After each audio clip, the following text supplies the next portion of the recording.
अस्सलाम वालेकुम व्यूअर्स, आप देख रहे हैं वेव्स में इफ्तिखार चौधरी। दोस्तों, अगर आप नए हैं या अभी तक आपने मेरा चैनल सब्सक्राइब नहीं किया तो बराए मेहरबानी इसको सब्सक्राइब कर दें और बेल आइकन ज़रूर दबाया करें ताकि हर आने वाली वीडियो आपको मिलती रहे।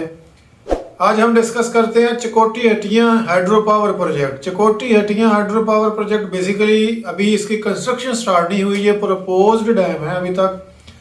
और ये एक कोरियन कोई कंपनी है डीएल एनर्जी, और पाकिस्तान का जो पीपीआईबी है यानी प्राइवेट पावर इंफ्रास्ट्रक्चर जो डिपार्टमेंट है, ये दोनों के इश्तराक से ये डैम बनेगा इंशाल्लाह।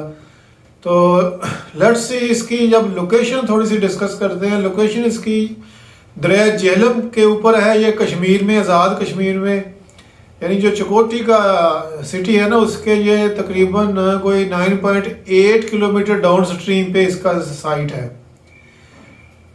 इस डैम की जो हाइट है वो 88 मीटर है, जबकि इसका ग्रॉस हेड 155 मीटर है।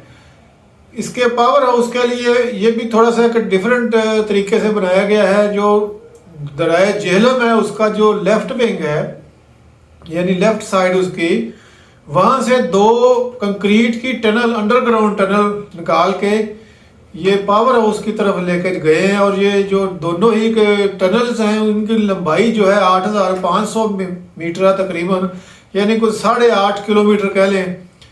तो ये दोनों टनल की ना इतनी लंबाई है, यानी ये पावर हाउस तक। इसका पावर हाउस इतना दूर क्यों लगाया गया है? क्योंकि इसके जस्ट नीचे कोहाला हाइड्रो पावर प्रोजेक्ट है 1100 मेगावाट का, जो सी पैक के अंडर बन रहा है। तो इसलिए उसका पर्पस ये है कि जो उसकी ट्रांसमिशन लाइन है वो मेन ट्रांसमिशन लाइन वहाँ से बनाई जा रही है। तो लिहाजा इस डैम की जो एनर्जी पैदा होगी वो भी उसी ट्रांसमिशन लाइन में ऐड कर दी जाएगी। तो इस तरह इसका ना कास्ट बच जाएगी, इसका अलहदा से ट्रांसमिशन लाइन नहीं बनानी पड़ेगी। इसीलिए इसकी जो तकरीबन 8.5-9 किलोमीटर लंबी टनल बना के वहाँ जाके इसका पावर हाउस बनाया गया है। इसको जो फाइनेंस किया है टोटली 100% कह लें कि डीएल होल्डिंग साउथ कोरिया की कंपनी है।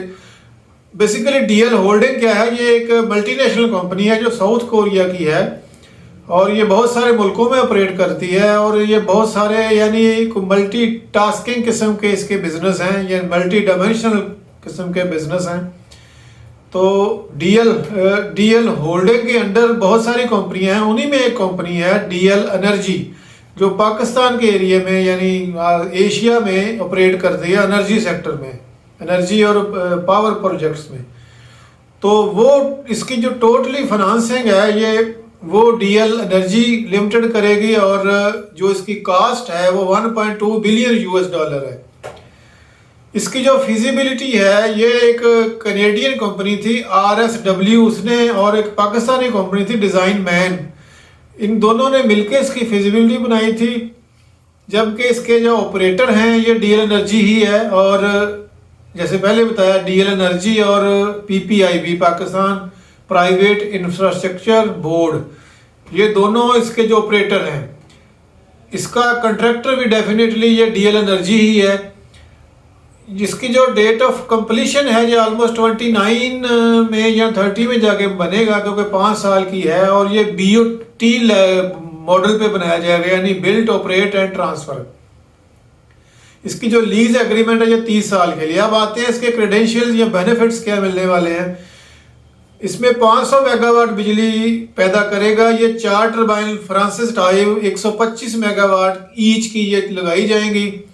अगर गीगावाट में हम देखते हैं तो 2410 गीगावाट यानी एनुअल, या गीगावाट हमेशा एनुअल में कैलकुलेशन होती है, अदरवाइज 1 मेगावाट में 1000 गीगावाट होते हैं। तो ये 2410 गीगावाट एनुअली ये हमें बिजली देगी। टैरिफ इसका जो ऑलरेडी डिसाइडेड है 6.44 सेंट पर केवी यानी पर यूनिट कर लें, इसका जो टैरिफ है ये एग्रीड है। अब ये उस वक्त की बात है जब डॉलर तकरीबन 100 रुपीज़ पे होता था, अभी ये 280 पे है। तो अगर अब की हम इसमें जो पैरिटी रेट लगाते हैं तो ये टैरिफ 6.44 सेंट जो है ये तकरीबन 18 रुपये पर यूनिट पड़ जाएगी। मॉडल इसका BOT है, यानी बिल्ट ऑपरेट एंड ट्रांसफ़र। 30 साल के बाद ये हुकूमत पाकिस्तान को या आज़ाद कश्मीर की गवर्नमेंट को, जैसे भी जो एग्रीमेंट में लिखा होगा, उसको ये हैंड ओवर कर दिया जाएगा। अच्छा, मेरे ख्याल में मेरी ओपिनियन ये है कि हुकूमत पाकिस्तान को ना ये 4 जो सोर्सेज ऑफ एनर्जी हैं, जो सस्ते भी हैं और चीप भी हैं और क्लीन भी हैं, इन पर रिलाय ज़्यादा करना चाहिए, बाकी को डिस्कार्ड कर देना चाहिए स्लोली। इसमें सबसे पहले तो पानी पे रिलाय करना चाहिए, क्योंकि इसकी जो कास्ट आती है वो तकरीबन 1.5 या 1.5 रुपया, पौने 2 रुपया डिफरेंट जगह पे डिफरेंट होती है, तो इतनी कास्ट इसकी पानी से आती है। उसके बाद जो दूसरा सोर्स है ना, वो विंड है और सोलर है, यानी दो सोर्स हैं, वो है दूसरा और तीसरा कर लें। उनमें भी जो मैक्सिमम आपकी कास्ट पर यूनिट आती है वो 5 और 6 रुपए आती है, इससे ज़्यादा नहीं होती। चौथा जो सोर्सेज होता है हमारा एटॉमिक की कास्ट भी बिल्कुल 1.5 रुपया पर यूनिट ही होती है। ये उस शक्ल में है या उस कंडीशन के अंदर होता है कि जब इसमें कोई लीज या लोन या कोई रेंटल इस किस्म के प्रॉब्लम्स ना हो, यानी ये आपने अपने पैसे से बनाया हो, अपनी फाइनेंसिंग से बनाए हो। तो मेरा ख्याल है कि ये थोड़ा सा गवर्नमेंट को देखना चाहिए। इन 4 के अलावा बाकी जो कोयला है, फर्नेस ऑयल है, गैस है, गैस को इंडस्ट्री में देना चाहिए, किसी और पर्पज़ के लिए, बेटर पर्पज़ के लिए यूज़ करें। तो एनर्जी के लिए ये 4 के अलावा बाकी को डिस्कार्ड कर देना चाहिए। अब आते हैं, ये थोड़ा सा आपको बता दूं कि जो झेलम रिवर पे ये पहला डैम नहीं है, ये तकरीबन 5वां डैम है। इससे पहले ऑलरेडी 4 डैम अंडर कंस्ट्रक्शन है। नीलम झेलम भी आप कह लें कि झेलम रिवर पे ही है उसका ज़्यादातर हिस्सा, तो कुछ नीलम का पानी आपको पता, नीलम का डाइवर्ट करके झेलम में डाला गया था, वहाँ ये डैम बनाया हुआ नीलम झेलम। तो अगर हम इसको निकाल भी दें, उसके अलावा 5 डैम है जो दरिया झेलम पे बन रहे हैं। यानी माहल हाइड्रो पावर प्रोजेक्ट है 628 मेगावाट का, करोट हाइड्रो पावर प्रोजेक्ट है ये 720 मेगावाट का, ये ऑलरेडी कंप्लीटेड और 2 साल से ये ऑपरेशनल है। ये CPEC के अंडर बना था। फिर है आज़ाद पतन हाइड्रो पावर प्रोजेक्ट, ये 700 मेगावाट का, ये भी अंडर कंस्ट्रक्शन है। कोहाला हाइड्रो पावर है, जिसका भी जिक्र किया कि इसकी ट्रांसमिशन लाइन जो है ये चिकोटी हट्टियाँ वाले केस में इस्तेमाल होगी, यानी ये कॉमन होगी दोनों की। तो कोहाला है, ये 1100 मेगावाट का है। चिकोटी हट्टियाँ अभी अंडर कंस्ट्रक्शन नहीं कह सकते, उसको परमिटिंग स्टेज पे है, वो 500 मेगावाट है। तो इस तरह तकरीबन 3600-3700 मेगावाट नीलम झेलम के अलावा इस सिर्फ दरिया झेलम से बन रहे हैं, और भी प्रोजेक्ट बहुत सारे लग सकते हैं। अब आते हैं इसकी जो फाइनेंसर है DL होल्डिंग। ये बेसिकली क्या है, ये एक इंजीनियरिंग और कंस्ट्रक्शन कंपनी है। बुनियादी इसका जो कोर ऑफ बिजनेस है यही है।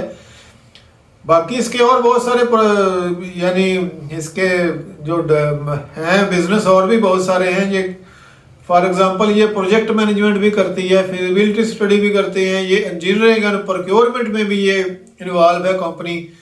फिर ये कंस्ट्रक्शन है, ऑपरेशन है और मेंटेनेंस है। ये प्रोजेक्ट के ये सारे एस्पेक्ट ये देखते हैं।